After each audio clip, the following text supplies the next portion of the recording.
we're going to go to Ireland. We're going to go Ireland. see Steve Tyndall. He was That's the place. gracious enough to That's where step my up. wife My went. regularly scheduled demonstrator, he fell ill at the last minute, literally the last minute. And Steve and I had been talking earlier, and he was gracious enough to jump in and pull one tonight. So as with typical demos, it's Steve's demo. He's going to be demonstrating. Any questions and comments? Let's wait and hold it till the end of his demonstration. I am going to mute everybody. Steve, No dancing. Mute yourself. Good evening, everybody. Unmute yourself. Right on.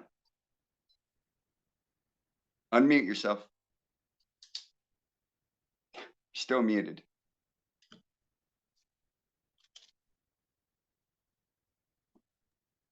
Is that working? Now it is. Gotcha. Yeah. My mouse doesn't like me. Uh-oh.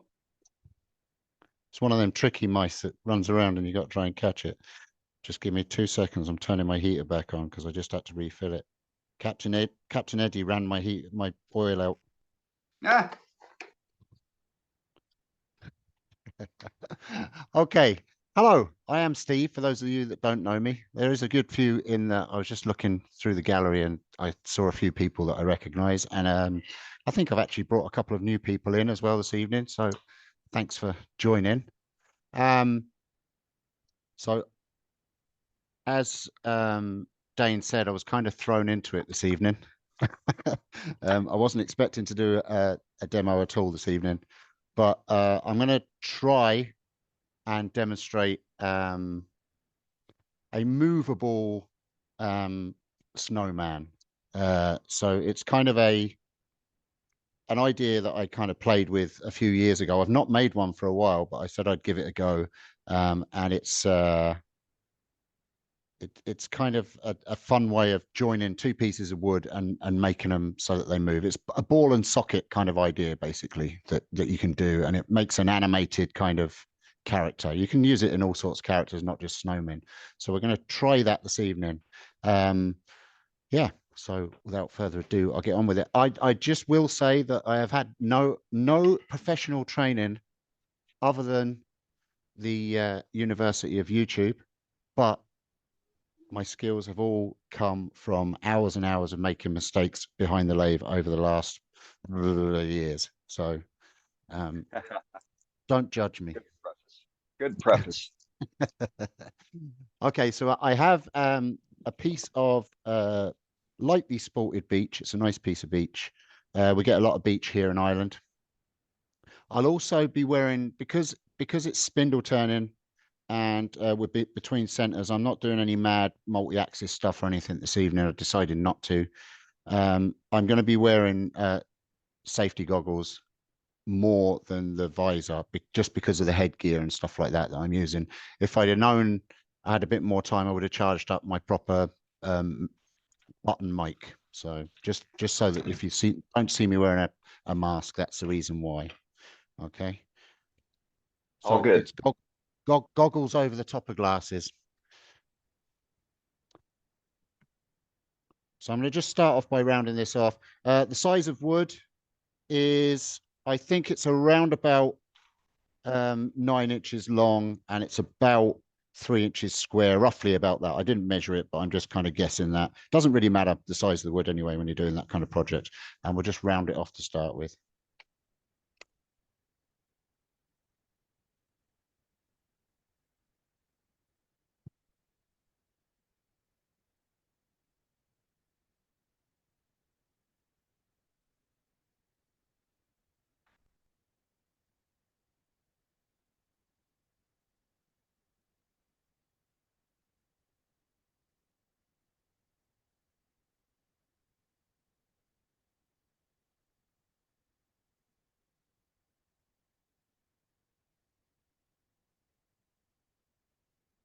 So if there's any newbies in the chat, I'll try and cover everyone. There's a lot of people that are way more experienced than me, but for the newbies, the reason why I'm just putting the tool on the top of the wood is that if it starts jumping, it means it's lumping. It's got bumps and lumps in the wood still, and it's not smooth, and it will make the tool jump, and you'll feel the vibration through the tool. So if I turn that off now, you'll see that there's still a flat spot somewhere, just here, just a very small flat spot. The light's probably just drowning it out, but it is there, just about there. Okay. Now this is a roughing tool, a spindle roughing gouge, never to be used on base plate work or bowl turning, purely because of the big wings on it. It will teach you a lesson if you try and use it.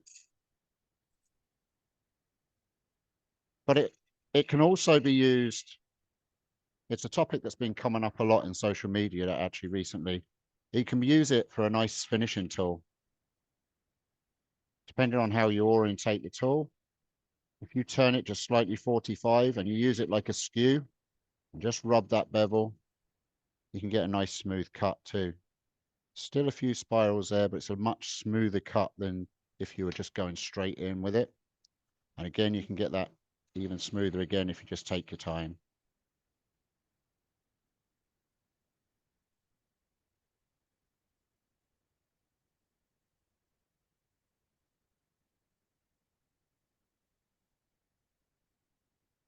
Great for shaping. If you've got big areas to shape, I'll use this a lot when I'm doing multi-axis turning. And I've got big areas I need to clean out. You can really get in there with the roughing gouge and take a lot of stuff away. Still got a slight flat area there.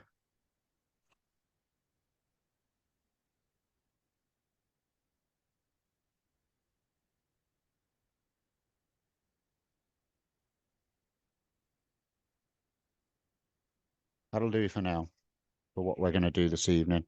Okay, so when I've got a piece of wood in the lathe like this, and I think it's going to be a bit longer than I actually need, I'll always put a tenon on both ends. Because when you come back to use it again later on, I mean, I probably will use it this evening, but when you come back to use the waste piece again, you'll already have a tenon already turned on it. So you can come back and use it, and you don't have to put it between centers again and find where your center is and all that kind of rubbish. You'll have a tenon. So if you've got a long piece of wood that you're just cutting down to size, always put a tenon on both ends. Just a handy way of storing your offcuts. Just clean up the edges.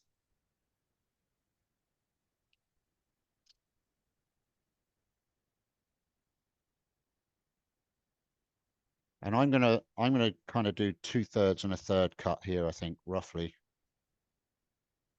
So that's where I'm going to be cutting that. I'll put a tenon on this end. I already have my calipers set to the size of tenon that I need.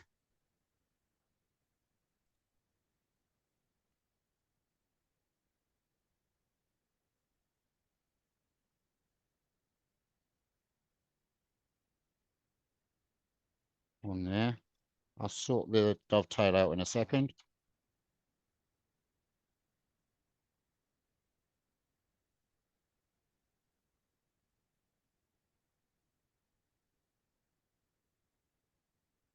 Has anybody else ever twisted their caliper and been on the side like this, and you think that you've got your tenon the right size, and then you realize that you're actually running it on the side of your, and then you drop it down and you end up with a tiny little tenon? I have many times. Now I'm just bringing this to the size of the tenon that I need for my chop jaws. And then what I'll do is with my parting tool, I'm just going to twist it like this. And when you twist it like that, it cuts in, goes in into the corner, and it forms a dovetail for you. Now, only do that if you know the size of your dovetail. You can do it other ways using your skew, or you can you can adapt a spare scraper into a dovetail cutter. You can do it any way you want. That's just the way I do it. Okay, so I've got both my tenors on there, and now I'm going to cut this. Going to give it a wiggle, give myself some clearance.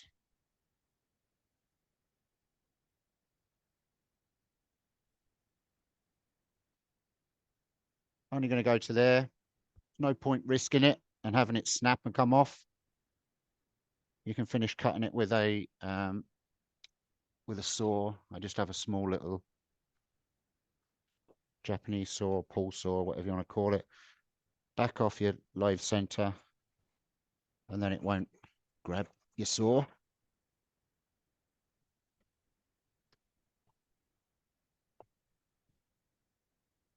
There we go. And now I have 2 tenons on my wood, so I can use both pieces of wood. I'm going to start with, what piece am I going to start with? I'm going to start by making the ball part of the ball and socket. Now, I presume that most of you know, if not all of you know, what I mean by ball and socket. I have one that I just really quickly did before I came on this evening. Now, this is very loose. That camera's not working. Bear with me 1 second. This camera, for some reason, decides to turn itself off sometimes. Bear with me 1 second.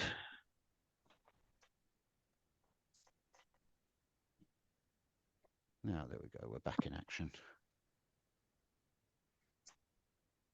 Let's look at that. Take it into the corner and give it a damn good talking to. So what I mean by a ball and socket is I just did this very quickly. So this is a roughly a snowman, very rough snowman's head. So we can orientate the hat and we can move the hat without it actually falling out. But this one's a bit too loose. I did it very quickly just to see if I can remember how to do it. But basically what it is, it's a friction fit ball and socket that you just push in there, and it gives you a way of jointing your wood, and kind of you can orientate it however you want. So if that's up on a shelf, you can kind of have the hat tipped. But you can also, we're going to try tonight. Now, I haven't done it for a long time, so if I mess it up, you'll still get the concept. We're going to try and do it so that the head can move in the body as well. Do you know? So you can move the head and we can maybe move the hat as well. But it's a nice little toy for kids to play with. I kind of do them along with the spinning top snowmen that I showed last week as well. So that's kind of what we're aiming for. Very cool. If we mess it up, I'll sing for you.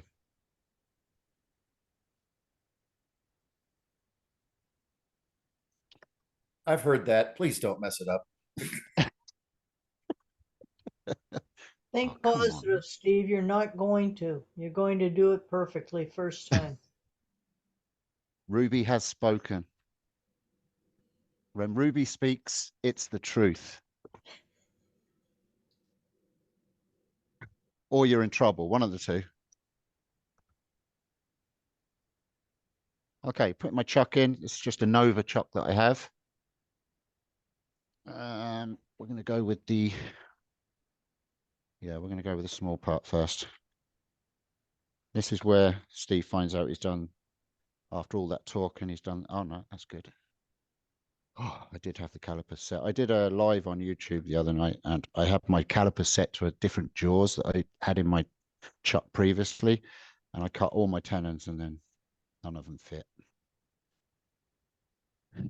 Go figure. Never had that happen before. Yeah, lying Right. my knickers on fire. Okay, so now I've got autofocus on this camera. If it keeps jumping in and out, will you tell me, and I'll take the autofocus off. Okay, will do. It's just that sometimes it helps a lot more when autofocus is on. It'll stop the blur. Okay, so we're gonna make a basically it's a tenon, but it's a round ball socket tenon. We're gonna guesstimate the size. I'm going to start off with my parting tool to bring it down to the size that I think I roughly want. I'm going to move my tailstock out the way because that really hurts your elbow. We all know that. And I'm going to move my tool rest away from a possible twist and it hitting the chuck. I'd rather if it did move and I put too much pressure on it, it hit the wood than hit all this metal that's spinning. Okay.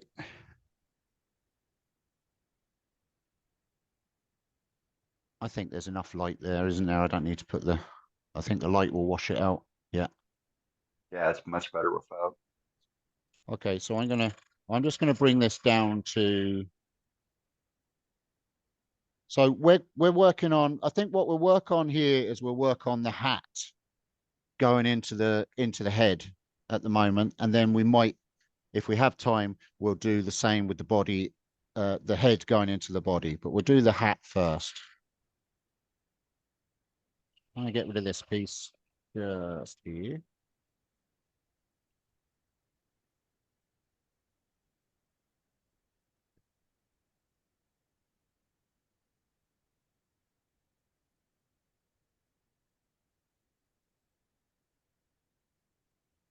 Now you don't want to make this too long. You can adjust it as you go along. I think I'm gonna go smaller than that actually. Probably gonna go about there.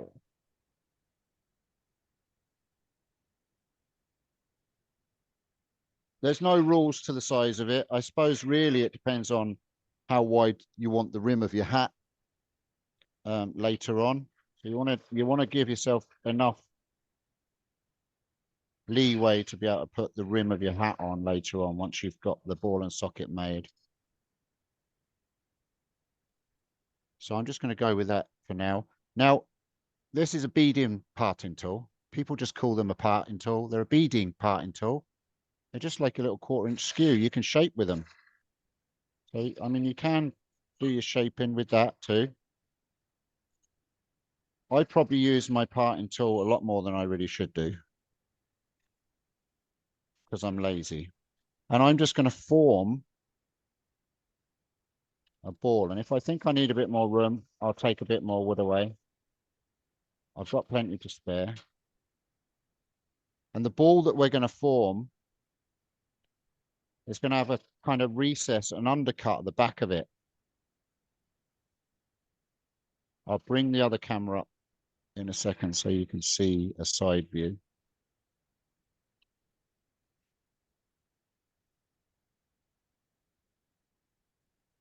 Now you can use your gouge.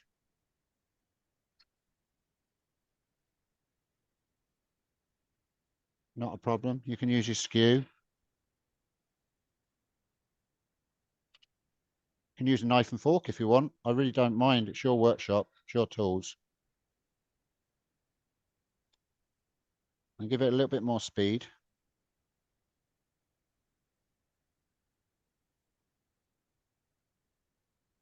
And I'm just going to finish that undercut just there. And just to get that last bit, because the back of my parting tool is touching on the side of the wood, I'm just going to use the gouge to do that last little recess.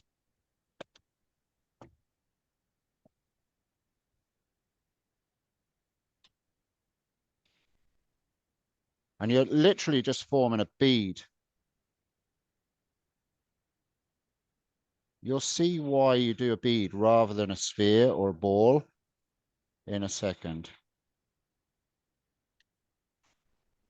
When I started doing these, I tried getting perfect spheres on the end. I was spending ages trying to get the sphere. And then I realized that when it was actually in the socket, it was actually fitting here. And all of this, there was no point in being there because you want the whole thing to twist anyway. So you don't need the very end to be there. So you're chopping off that part of the sphere anyway. All you want is kind of a nice steady turn. This gouge could do with a sharpening really. It'll do for tonight.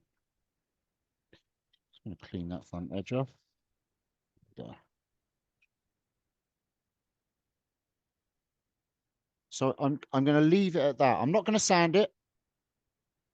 I'm not going to sand it. I'm going to leave it at that for now, just at that size. Okay, I'll show you from the side view so you can see it.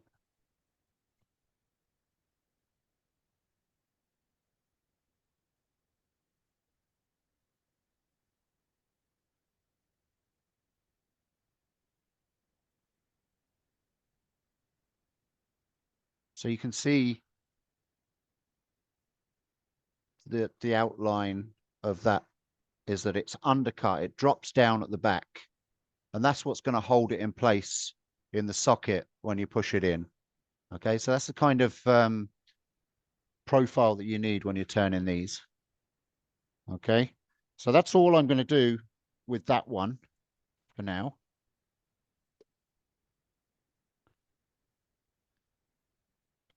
We're going to take that off.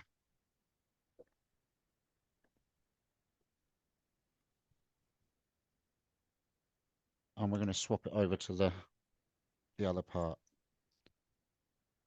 Put that over there where I find it. We'll put this back in.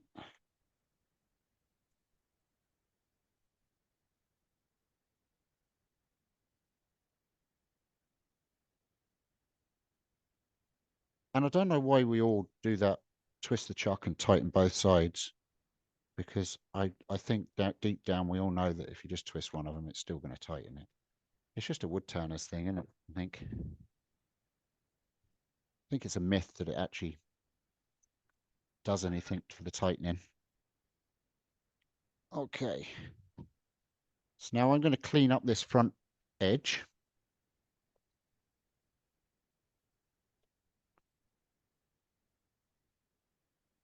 Let's bring my tool rest down a slight bit.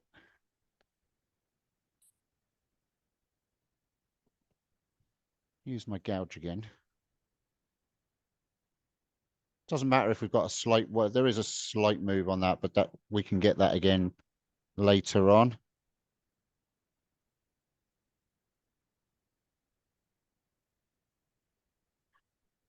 Wrong gouge.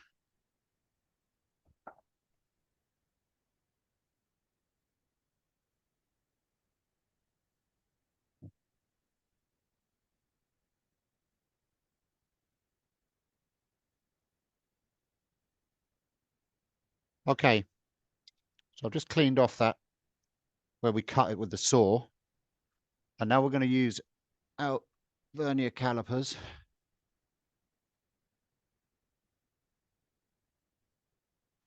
And we're going to take the very widest part of this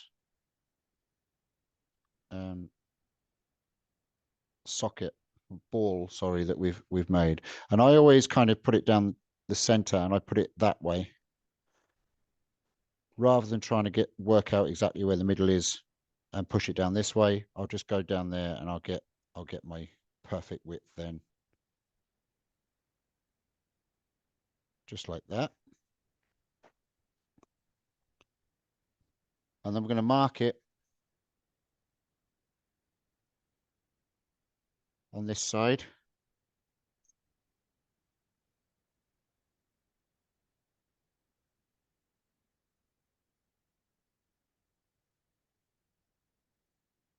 Just like that. And I always take my pencil, because I'm old and my eyes don't work as well as I used to, and I just highlight that so that I can see it. And then we just start hollowing that out.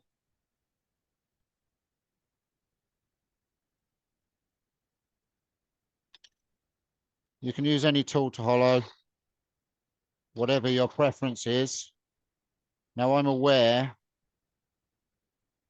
that this is spalted wood, so it won't be as strong as unspalted wood. So I'm aware of that. I'm also aware that I'm quite a distance from my chuck. So any pressure, any sideways pressure on this could pull it out of the chuck. So I've got to be very aware of all that and take light cuts and not try and take too much out at a time.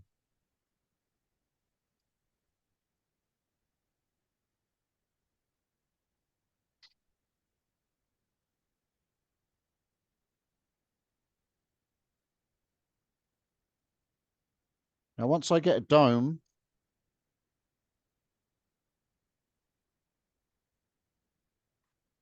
cut in there,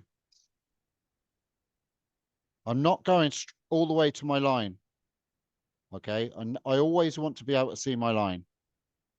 I never want to clean the line that I've just put on there away. Okay. I am going to, let me do this because I'm going to start getting in the way of that camera. So I'm going to just bring this round there with me. All my cameras move, so I should be able to get that where you can see it.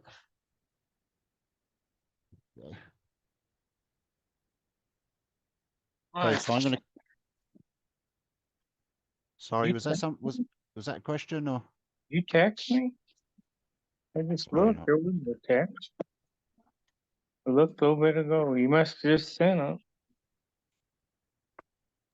Okay, so I'm going to come in and cut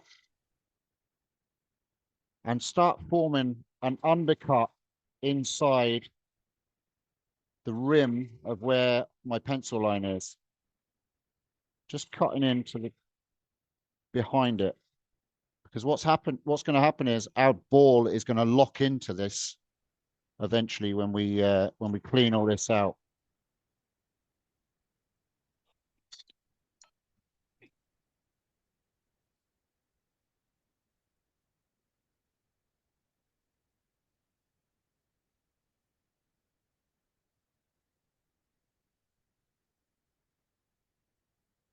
Now I'm going to use I've got a very special depth measurer for doing this job. About that deep.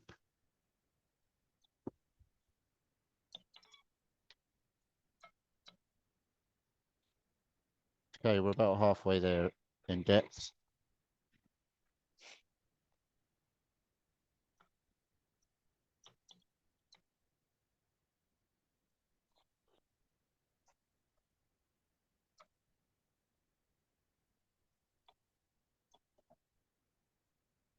Now, because I have the tool, I'll get down to about that point. And because I have the tool, I'm going to use it. I have this, I don't think you can get these in the States. I'm not sure if Simon Hope ships these tools into the States. But this is the Simon Hope mini hollower. I'll hold it back here so you can see it. It's the Simon Hope mini hollower, and it's just a 6mm cupped cutter. And they're a really nice, they're a really nice cutter. They can be very aggressive when you're new to using it. The trick is that you don't just go straight in with it. You always want to keep it at kind of a 45-degree angle. Just put my tool rest down just slightly.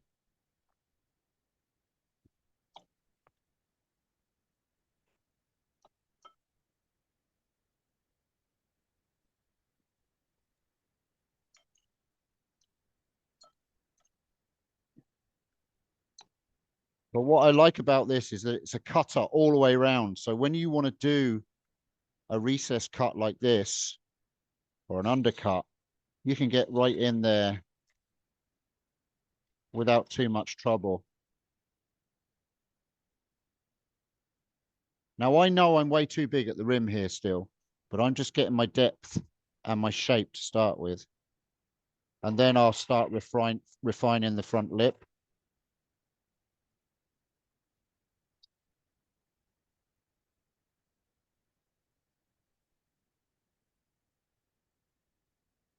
Okay, so I'm going to offer up the other part of this just to see where we are. Okay, I can see that we've still got a bit to take out before this lip will go in. So we're almost there, but not quite. Nearly never did, as they say. Again, I've got two of these depth gauges about there.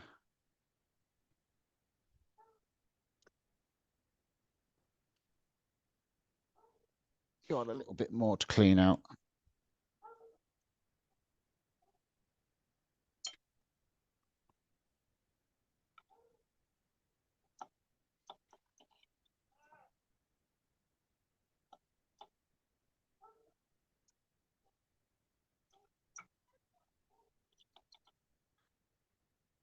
So I'm going to get my depth first.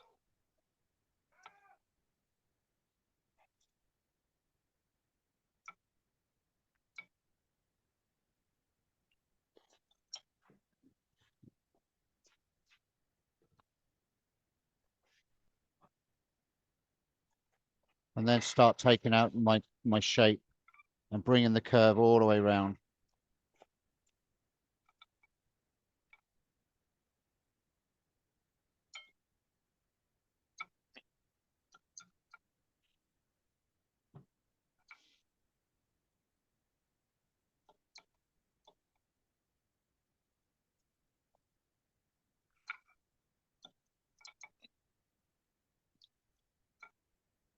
Okay, that's a nice shape there. Nice smooth cut. Now this is where I'm going to start trying to get my ball to fit in the socket. Again, just want to do a last check on my depth. I could probably go a little bit deeper, but let's get our joint fitting first. So I'm going to go back to my gouge now, so that I can just sneak up on this. I'm going to just take a little bit at a time off this front edge.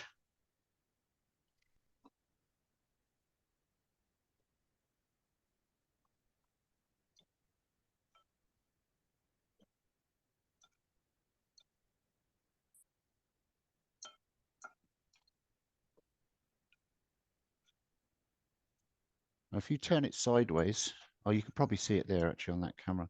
If you turn it sideways, you can see the width a lot better and whether it's going to fit in there with a little bit of manipulation.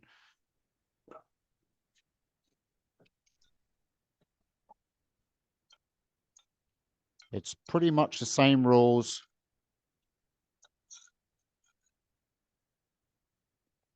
as when you're fitting a friction lid. Try it, turn it, try it, turn it, and then go, ah, when you made it too big.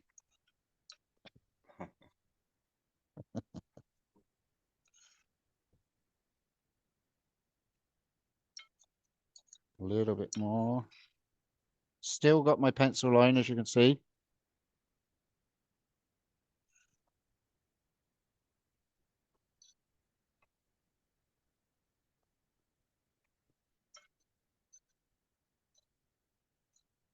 Okay, we're getting close.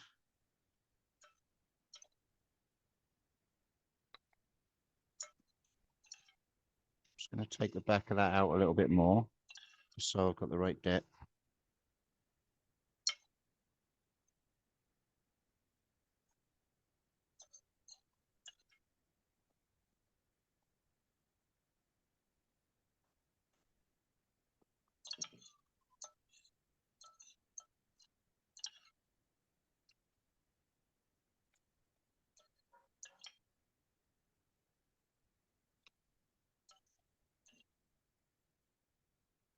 Okay, that's about where I want to be, I think.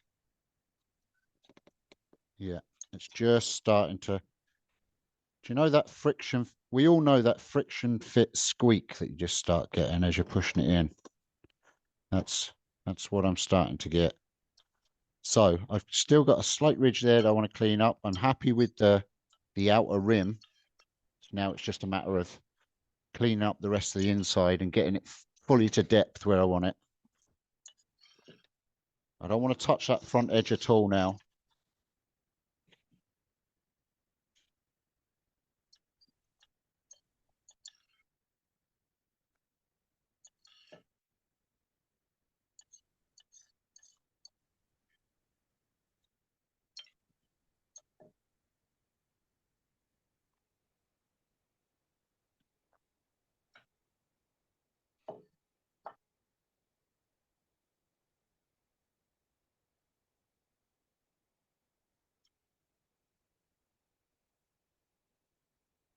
Now, when you're forming this shape inside,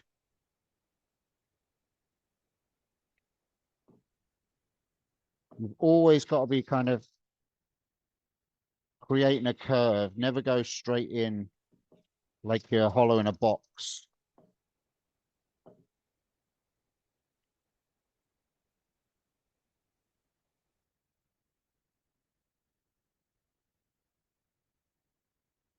See how we are there. That feels quite nice.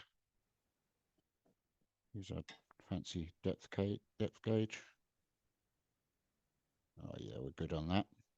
Okay.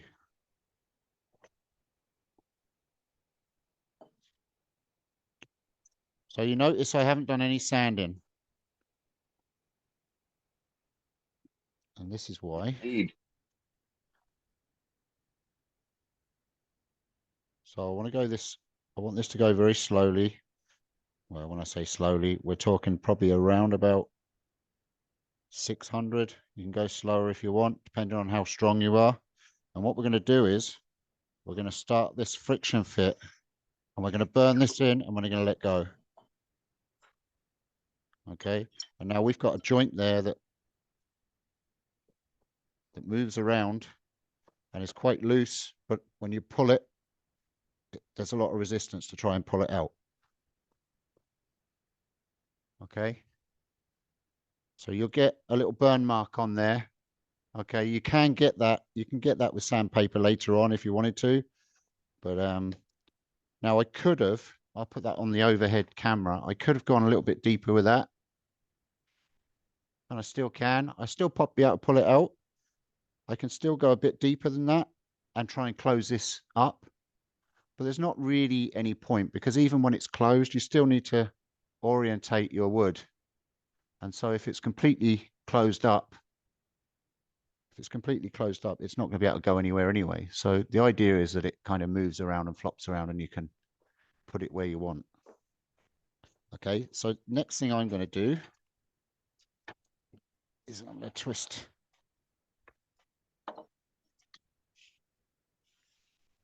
this and I'm going to put my tailstock back in, the bit that hurts your elbow.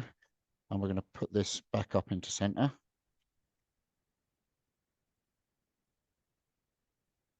And it should,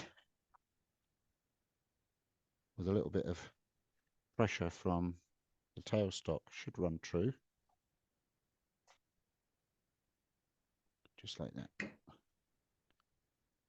My heater didn't, I was just wondering why I was starting to get cold. My heater didn't come back on yet. Uh-oh. There we go. It's back on. It's turning on again now. It's never good when you start shivering. No, it's not. Especially around machinery. Yeah.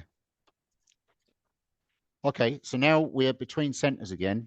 Well, I mean, we're in the chuck, but we're lined up with our tailstock again. And now we can start shaping and doing what we want with our snowman or whatever character you're doing. I've done a couple of the nutcrackers. You can make the kind of nutcrackers this way as well, kind of do a nutcracker's hat. And you can shape your nutcracker and you can have his hat that moves and stuff like this. All sorts of ways you can do it. I made a Buzz Lightyear replica once, many years ago, and all his arms and legs moved in the same way as this. I made little mini ball sockets.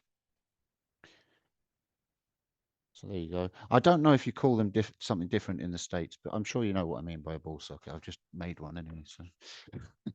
Yeah, that's exactly what we call them too, Steve. Okay, cool. All right, so this just through friction and pressure from the tailstock, those two pieces of wood should be solid enough for you to turn the shapes that you want. So what I'm going to do is I'm going to make this so it's a hat. Now, what you can do, what I've done before is I've turned, I'll demonstrate in a second, I'll explain it in a second when I do it because it'll be easier. So I'm going to use my my roughing gouge just to take a lot of the excess wood away from here, from the top of this.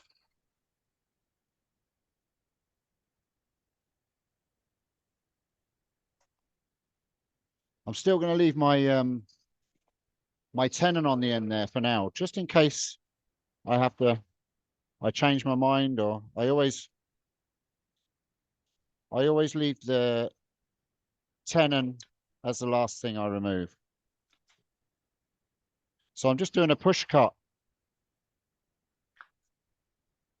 with my roughing gouge. This is what I was saying about you can shape with a roughing gouge. It's not just for making things round. You can shape with a roughing gouge. And you can use that wing just to take it away. And I'm just getting a rough shape of a hat, deciding on how big I want to go.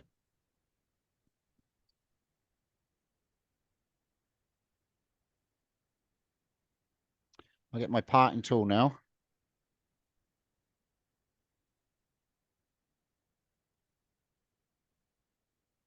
And I'll decide how wide I want my rim. I'm going to go a bit faster so that this cut's a little bit easier. I'm going to go.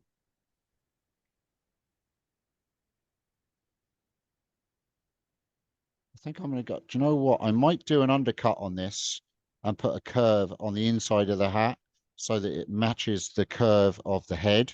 So I'm going to leave it a little bit thick for now. And we might pop that hat off again in a second.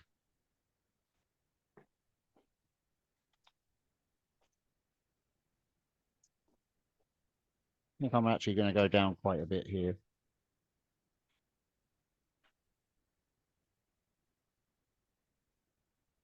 Probably to about there, actually.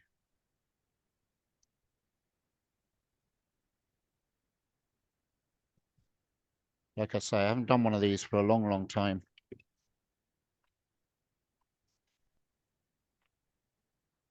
That next project always comes along and you move on from, and you never seem to go, and you never seem to go back to the things that you usually do. I think that's quite a nice, that's kind of a Charlie and the Chocolate Factory type of hat. I like that.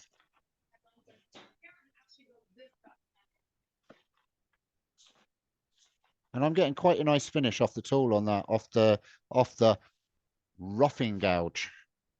So that's quite a nice finish. It's just as nice finish as you get from any of your other spindle gouges.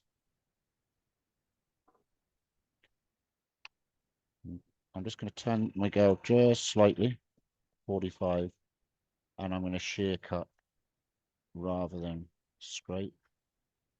And there you go. That's a nice finish on that now. All right, I'm happy with the basic outer shape of that hat. You can add a little band if you wanted to, and you can, but just for the demonstration tonight, I'm not going to mess about with it too much. I'm going to round off the top of my rim.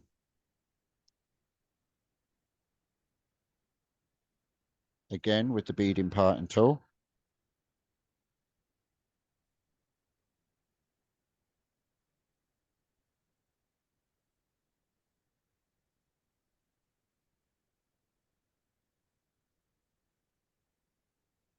That'll do for that.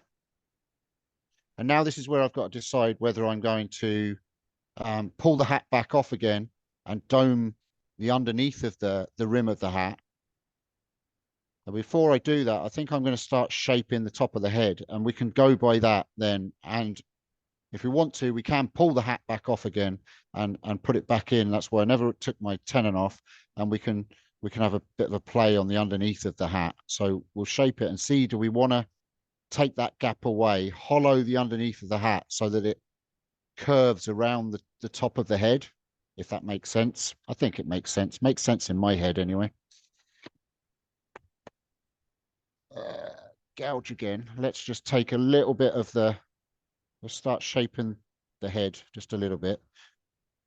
Let's reduce it a bit with the parting tool first. I have a really bad habit, and I'm trying to get out of it, of I'll just show you on this camera.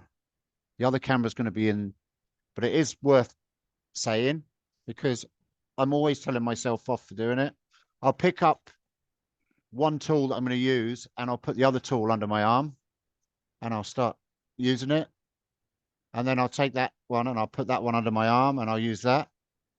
And the trouble is with that is that if you really get into what you're doing, you tend to forget that you've got a tool under your arm. and you relax and it slides down and it falls down on top of the lathe, or it hits a piece of wood and then next thing it goes flying off, or you spin round and you hit the chock with it under your arm and that. Don't do that. I'm really trying my best not to do it. I almost did it there. Always put your tools down and only have one tool in your hand. It's a really bad habit that I picked up, and I am slowly learning not to do it. I will actually tell myself off for doing it. So I'm just reducing the size. Change your camera. Can you change your, thanks, Brenda. Oh, I'm sorry. Yeah. So I'm just reducing the size of the width of the head that I want, remembering that we have hollowed this out and we've also scooped the inside and done an undercut. So we could get quite thin if we don't think about it along this edge. So we're only going to reduce it just slightly.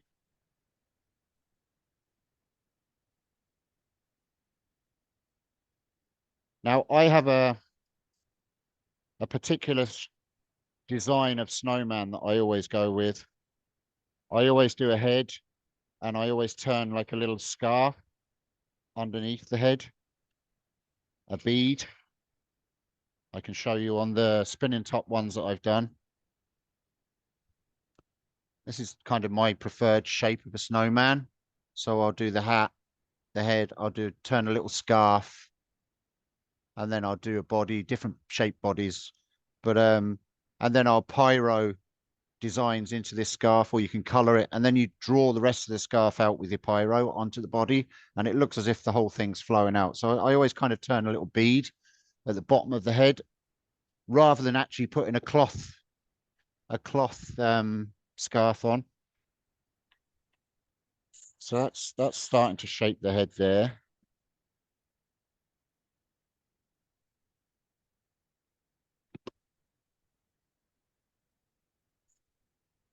Looks a bit like a Lego head at the moment, but we can fix that. Remember that we've hollowed this as well, so our walls could be thin. Just bear in mind that when you're shaping, the depth that you've gone.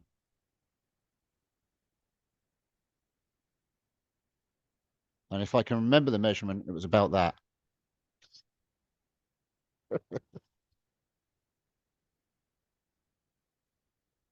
You could end up cutting your head off.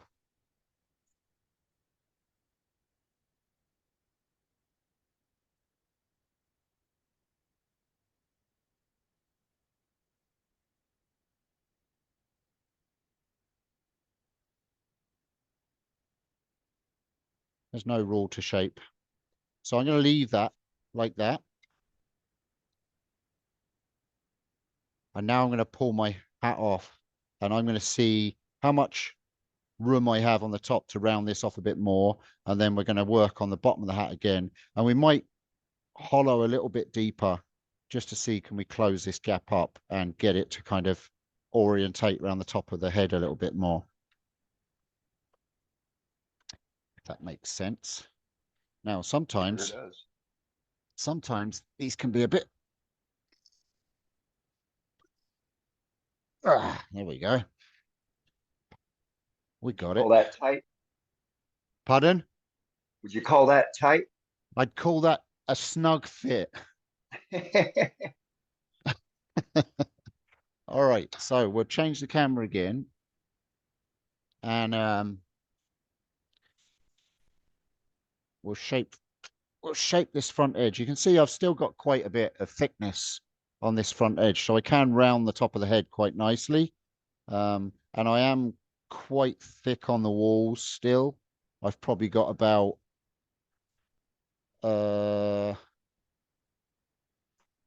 just under 1/4 of an inch, I'd say. So we have got some room to play with, some wiggle room, as they say.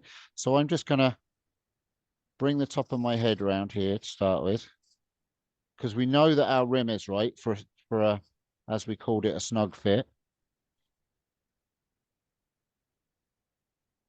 Okay, and then we're going to shape this because we know that we've got plenty of thickness there now that we didn't know when our hat was on.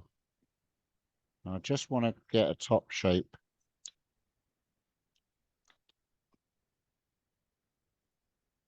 And I want to just work that in as a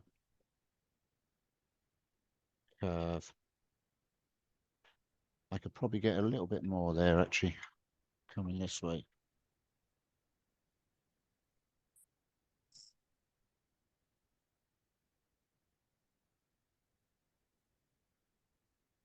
There we go.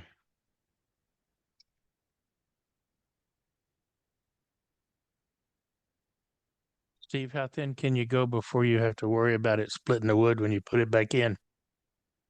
So there's no right answer to that, but I would say it depends on the wood you're using. Obviously, if you're using a good solid hard wood, there's less likely of it splitting and cracking.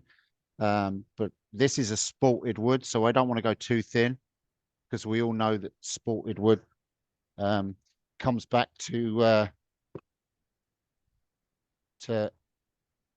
kick you in the ass. Yeah. Yes, it can. So it's to your discretion. I mean, most of us know that when we're turning the wood, we know how much tolerance it can take. I mean, we all make mistakes, I know. But I know that this is slightly softer beech because it's spalted. So I'm not going to make my walls too thick. Now, also, if you're using a wood that could be splintery and could crack, obviously that could be brittle as well. So when you push your head in, your joint together, it could splinter and break as well. So just, it all depends on the wood. Okay, so Gotcha. that's that. Thank you. No problem. Is that Billy, was it? I think I recognize the voice. Yep, it Yeah. was. So I think I am gonna go a little bit deeper.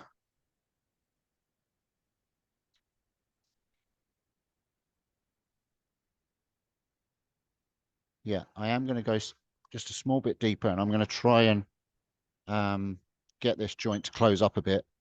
And then we're gonna put are we okay for time, Dan? Just, I don't want to be. Yeah, you're good. Okay, cool.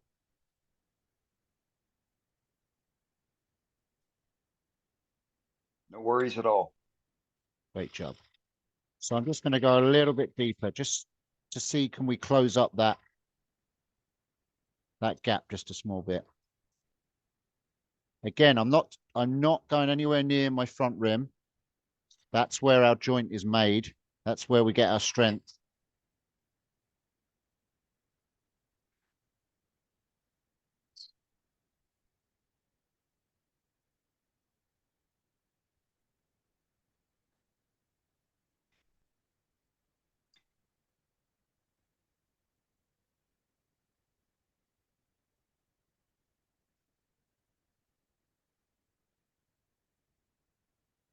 Now, what you can do with these as well, if you make them a nice snug fit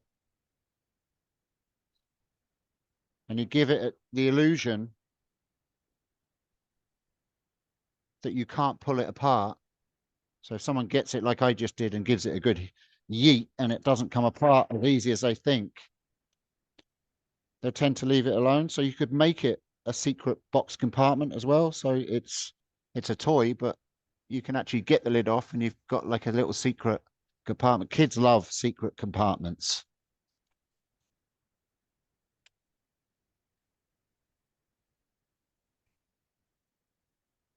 Adults like secret compartments. What am I saying? Yeah, I was gonna say, can I count as a big kid? Yeah. I've seen some of these puzzle boxes that are going around online and I'm like, I want one.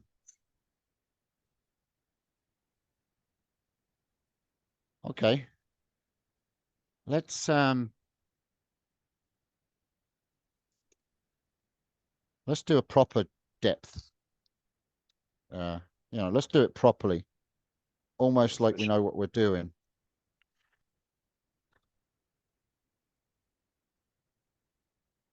Okay, yeah, I've got some good depth there now, so we should now. This is where Billy's cursed me. He was just teasing. No, I didn't. You got this. There we go. We're in there now. And we've closed that gap up a little bit now. Let me put the overhead camera so you can see it. So we've closed that gap. It's not completely closed, but it's better than it was. Okay. And it will move a lot. We'll get a lot of movement. But what you do is, the secret of this is you'll think, oh, well, you've got that piece of wood. You can see that piece of wood there. That's going to take the look of it away. But what you do is you can paint that piece of wood there black. And what it'll do is it'll look like a shadow. It'll look like it's disappeared and just a dark part, you know, as if it's a gap. So you could have your head, so you can have your hat straight, or you can orientate your hat so it's sideways, or any way you want, you know. So we'll leave that there like that now. No, we're not. We're going to pull it out again. We're going to keep to what I said we're going to do. We're going to take this back out.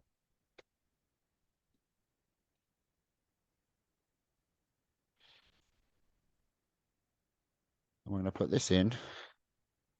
And we're going to see if we can just hollow out the underside of the rim of the hat just slightly. So when it is pushed in, we might be able to get it to roll around the top of the head a little bit more and not have that as big a gap. Now, sometimes it works, sometimes it doesn't. It all depends on how the spigot's done. That's an old-fashioned word, isn't it? Spigot. Yeah, that it is. Not many of us use it anymore. Hey, Steve, there's a question. Would waxing the joint, would that help pulling it in and out? Or the wax just wear off like on other applications? Wax would help, but the worry is that the wax would also allow it to pop out a lot easier. That would be my worry, is that if you put any kind of finish on that, I tend to not put any finish on this. In fact, most of the time, I'll just leave it tool finish. I won't even sand it, because that slight roughness of the joint is what gives it that friction and hold. Okay. Because it doesn't really matter anyway. It's not something you can see once it's pushed together. Okay, so I'm just going to hollow out just the underneath. Now you can see the sporting in this now, that you can see a slight punkiness in the end grain. We'll try and get that cleaned up a little bit. And this part here, you can do whatever you want to it. So you can even hollow that out a little bit now, because that's not doing anything.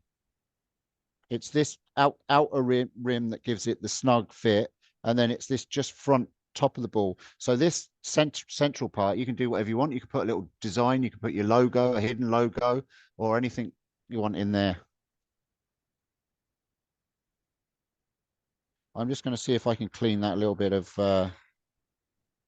punkiness out of there. I'm going to spin it quite fast and see if we can get a nice cut off of it.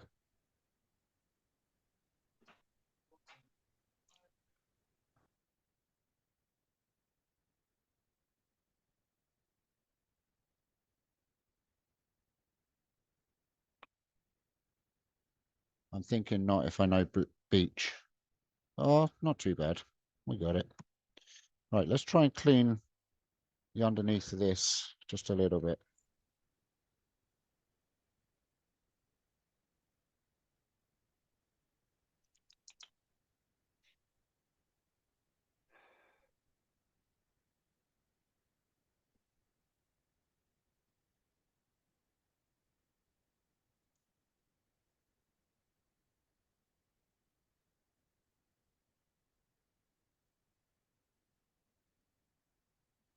Now, obviously, you don't want to take too much of this out, because the more you take away from the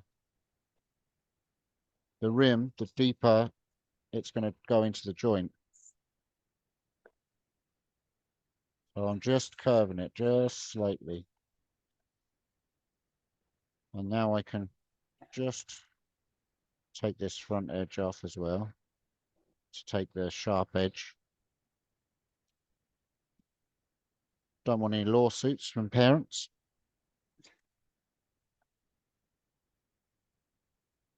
There we go.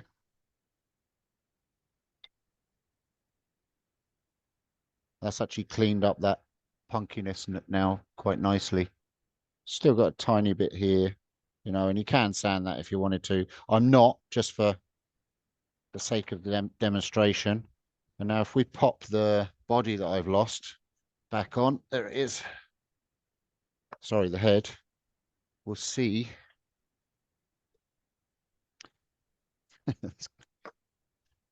That just proves that it's that's fun, isn't it? You could do that all night. So now we're going to knock that back on. There we go. And see, that will orientate a little bit now without, we've got a little bit more movement without making this gap too big. Yeah, it looks great. Okay, so now we can leave it that way round. And because we've got our center point still marked in the center of our tenon, we can bring our tailstock up again and we can centralize it again.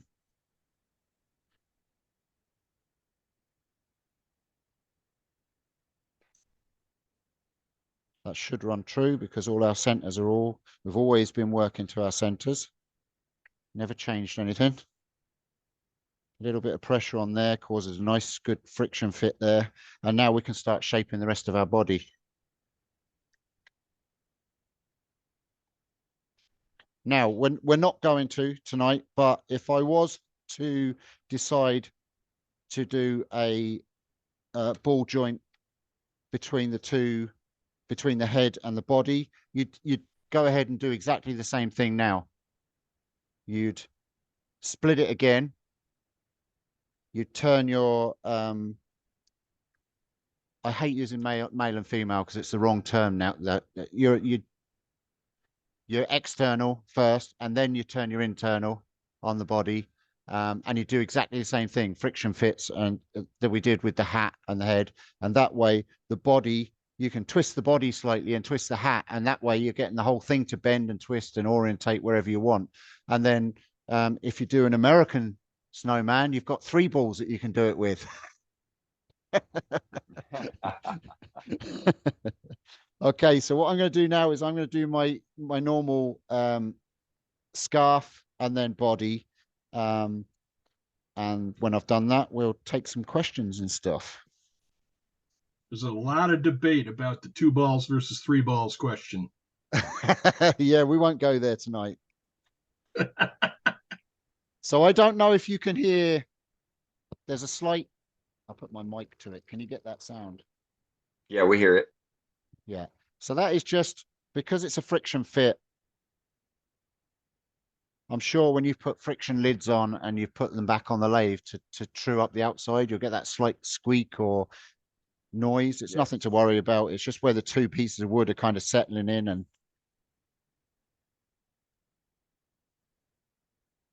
moving into place. So now I'm just gonna decide on the side of scarf. I think I'm gonna make his head just a little tiny bit bigger, a bit deeper. So I'm gonna bring my parting tool in here like this, and I'm just twisting the parting tool just slightly so that I'm getting the same shape as the head. So I'm not going straight in and then digging the corner of the tool into the shape that I've already formed.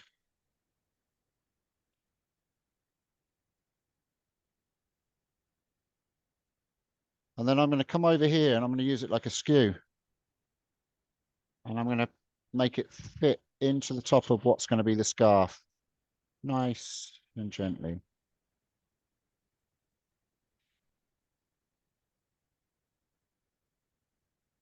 There we go. And now I'm going to decide on the width of my scarf. I'm going to go probably around about there.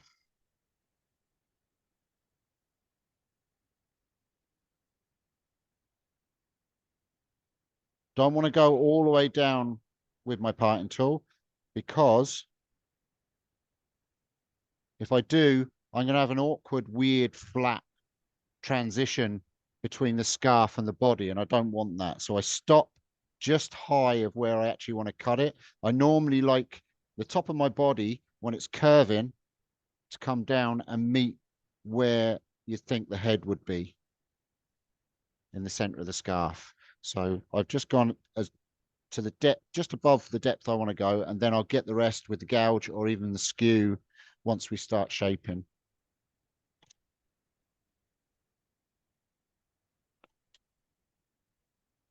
So I'm just going to shape the body now. Bring this in here.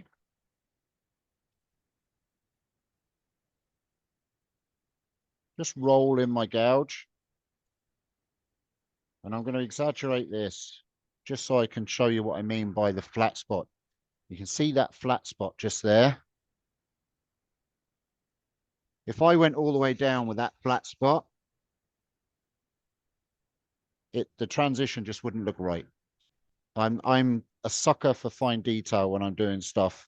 And if I was to make that and I had that flat spot there and my body didn't match into the bottom of the scarf properly, I'd be looking at it forever. And I'd be saying, why did I do that?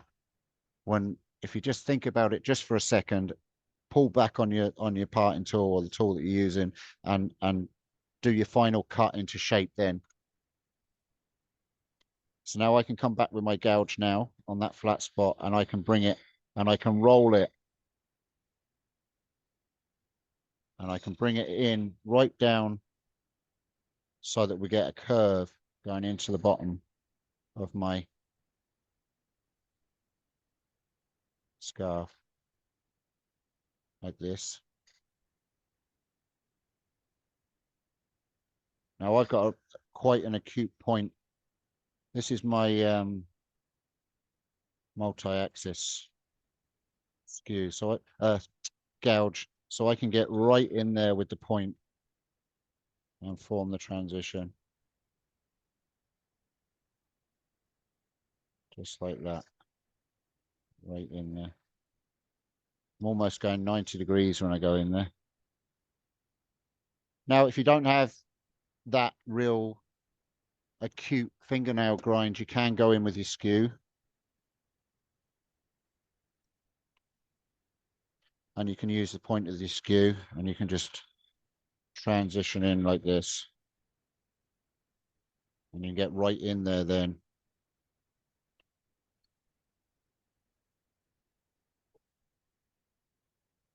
And then you get a nice tight joint between body and scarf. And then you can just shape the rest.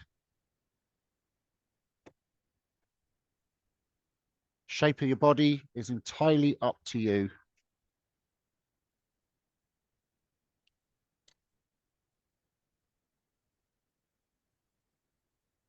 Transition all this so it's nice and smooth.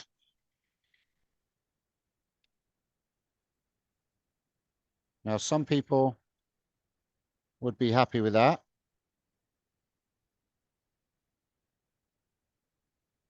Where it's just flat, straight like that. I like to put like a little bit of a curve. Do you know what? I normally use my roughing gouge to do that because you can get a nice steady shape. Just rock your roughing gouge from side to side. I really think they should change the name of a roughing gouge. Change it to a giant spindle gouge or something like that.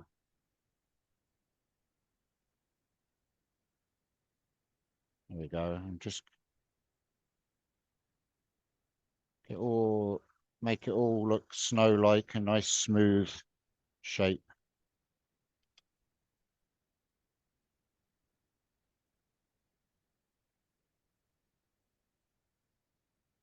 Just like that. It's just a subtle difference, but it's a difference nonetheless. Now I'm just going to get my thinner gouge and just try and clean that up with the, there we go, that's better.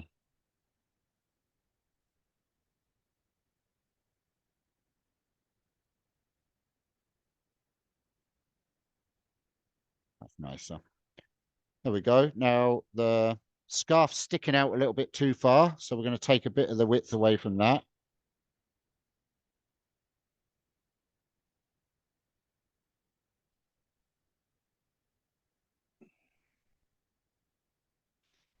Now again, before I take this down to the depth that I'm going, you can have fun with the shape of a scarf too.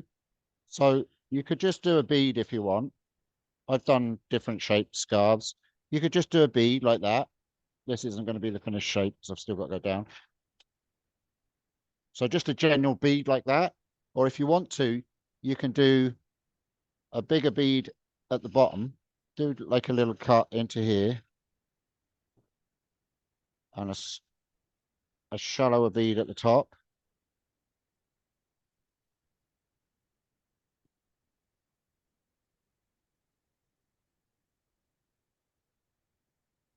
Like this. And it just makes it look more like a scarf that's kind of sitting on top of like it's all kind of dropped down and, you know, cloth-like. There's different ways you can play with the, in fact, you know what? I think I'm quite happy with that. I'll just take a little bit more thickness off of that there. I think with this one, I will probably let my son Robbie finish it for the weekend, and he can decorate it then. So I'm going to go a big bead at the bottom and then just bring it round to a small bead at the top. And it just gives it like a nice little shape.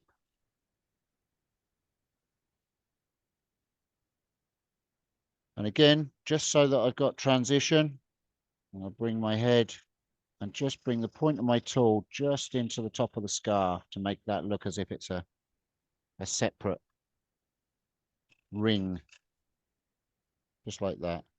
And then you'd sand it up. Obviously, you'd flatten up your base.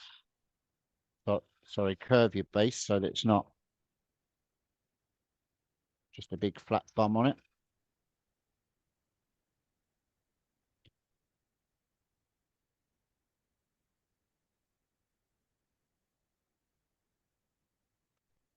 And then you would remove your tenons. You can do that separately. So you'd part it again, take off your tenons. Your chuck might fit into the joint that you have at the top. If not, you can make a jam chuck. I'm not going to take the tenons off this one because I need to do all the sanding and everything, and I can get it finished ready for Robbie to finish it. But normally you just take your tenons off and clean it up, and that's that. Let me just show you just quickly before I'm going to be sanding it away. You can see how that scarf just looks like, just that tiny little detail just makes it look more like a scarf than a bead. And I'm just gonna demonstrate quickly just with the pencil. A blunt pencil. Let me just sharpen it. What you do with a scarf. So I'd come along with the pyro and I'd probably run the pyro around the scarf like this. Just randomly burning it around in hoops to give it a shape, or you can run color around it. And then I pick a point where it looks cool, where the face is going to be. Normally it'll be where there's a grain like this grain orientation here. And I'd pyro my face in.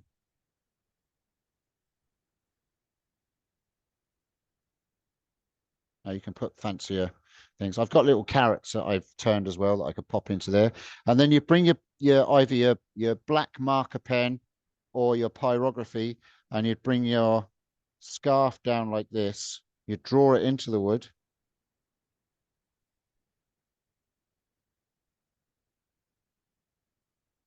Like this, so it goes into there. Bring your second one like this. Put your little tassels. And then you'd do your stripes to match what you've done round the top.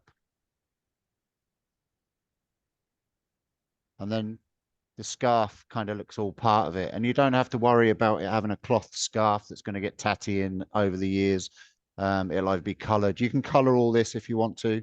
And then you burn your buttons down here, and you can put any details you want into the hat as well. And then when you take it all off and you've taken off your tenons,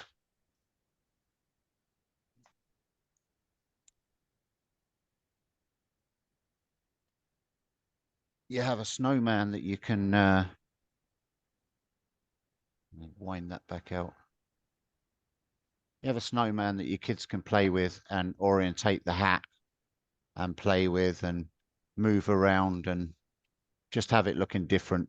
It's a movable object which kids love, rather than just a stagnant ornament on the shelf. I just like the idea of Christmas, that you've got your grandkids or your kids running around and they're picking things like this up and they're playing with them, just like the spinning top snowmen, where they pull them apart and they're spinning the spinning tops, and then you can do all sorts of things with different. It's just a different kind of snowman. And like I say, if you color that black, when that hat is orientated like this at an angle, you can even see with the shadow there, you never really notice the joint. And that's Great my job, Steve. snowman. That Demonstration. is a great idea.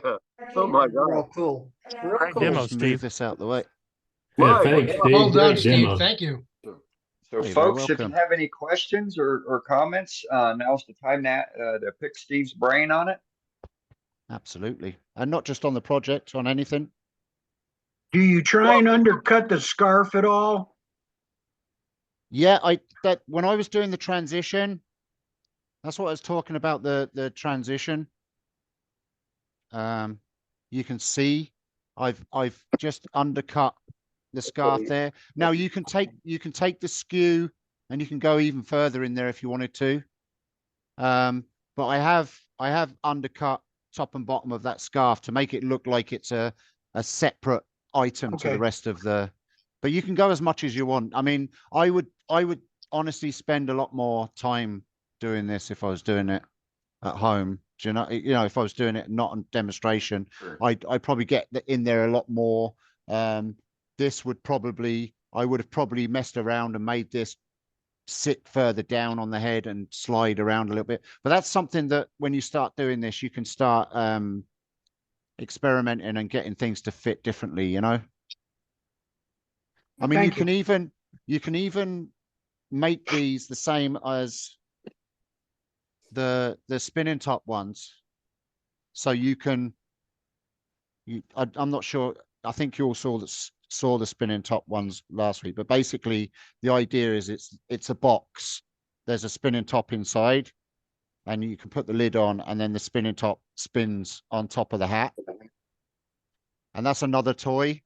And but what you can do is, what you can do is you can orientate that hat so it's angled, and you can put a spinner. You can make that into a box as well, and then that means that your spinning top would be spinning at an angle on the hat as well. You know, depending on how you curve it. So it's another part of the toy. You can put both ideas together and make it a really kind of interactive toy for kids. You know. Wow. Very cool. May I ask a question? Absolutely. Go ahead, Al. Now, when you were making the friction fit, and the lathe was spinning, and you were forcing it, and we all saw a jerk. Okay. As it popped in, yeah. Now, I'm going to ask you a question. Now, after that, we had a gap. So in other words, you were not deep enough, and as that bottomed out, that's what kicked, right? Yeah. Is that made more of the? I mean, you were almost there with the two outside diameters, male, female, whatever you want to call it. Yeah. So when it kicked, and then you made it deeper. So that's probably the reason that made it kick, right? So in Yeah. other words, just make sure that you're deep enough and make sure that you're wide enough. And the only thing to be concerned about are the two male and the female components, which is Yeah, and to be honest with you, when you do the friction, and even if it does kick, it's hard to describe. It's almost makes you let go as you're doing it. It's not. It won't allow you to hold on to it. Yeah. just like So spinning, just like spinning it with a worm spool, of course. I actually got this idea from I watch a lot of Indian wood turners because they amaze me with the tools they use. You're I right. mean, they turn with their feet, and they turn with hook tools, and they turn with things that just look like knives, and they just amaze me. But I was watching an Indian guy, and he was making batons that the army use for throwing. Do you know when they're doing their tricks and stuff, and they throw these batons, and the batons come in 3 parts, and that's how he was jointing them. He was turning a little mortise and tenon into them, and then he was holding them, and he was friction fitting them. And because he didn't have a long enough lathe, basically, he put it in, and he was friction fitting it. So he had the first stick in his chuck. He took away his tailstock, and he friction fit the first bit, boom, and it went in, and it kept spinning. And it was whipping quite a bit in his hand. He was holding it, and it was flopping about in his hand. And then he got the third section, and he put that in and pushed it and popped that in, and the whole thing was spinning in his hand. And he went, boop, and he kicked the lathe off and pulled it off. And all 3 sections then were, because the way they use them is they flex, but they're still solid joints. So when they throw it, it kind of flexes. It's hard. You'll have to look it up, but that's how he was doing the friction fitting on it. And I thought, wow, that's a really cool idea. What I'm saying is, tonight it needed to be a little bit deeper, right? Because exactly. I mean, it did kick your arm, and I think if it was deeper, that would not have kicked like no, I think you're probably right. Yeah. Yeah, that's what I thought. Yeah, that was beautiful. Thank you so much. What an idea. My Thank God. What a rabbit hole this is. For sure. Yeah. There's one thing after another. I can't throw away a little log anymore because I can make a face on it. Thanks, Ruby. But I mean, you can use that idea. You can use that idea on so many. Like I said, I made a replica Buzz Lightyear toy, and all his joints were done exactly the same as that. They were friction fit joints, and they all moved. His head moved, his body moved on his hips. So you can use that idea, that friction fit, for all sorts of ideas and toys and things that you make. So very Hey, good. Steve, if you turn the socket in the ball around in the head and made it the opposite direction, then you wouldn't have the gap, right? You know, if you say that again, sorry. Well, if you switch it around, you know, right now you've got the ball on the hat, right? Yep. Okay. If you turned it around and made part of the head to where it would fit inside the hat. Yeah. And then you wouldn't have the gap problem. Yeah, that's true. And then you could do an undercut on the rim a lot deeper. Right. You could make more of an undercut. Right. Yeah. And it wouldn't matter, I suppose, how much you cut into the depth of the hat either. Right. Because, no, just have a ball for a head, and he fits on the head, and it's a socket fit onto the head. That's true. Yeah. Yeah. And that sounded like a demo. That sounded like a demo. It does sound like a demo. Yeah. You can come Yeah, and it sure does. And Bob's done those. Bob will probably videotape him doing it. Crazy. I think Steve did a great job here. Thank you. It was just you did do a great job. I'm not a professional demonstrator, so it's all YouTube learned. Even the demonstrating is all done on YouTube. So it was great. Very enjoyable. Believe me, it was very enjoyable. Yes, very good. Nice job. Thank All you. right. Very enjoyable. Once again, thank you very much, Steve, for demonstrating tonight, and thank you very much Very for welcome. giving you 2 hours notice to figure something out to do for me. Oh, you're welcome.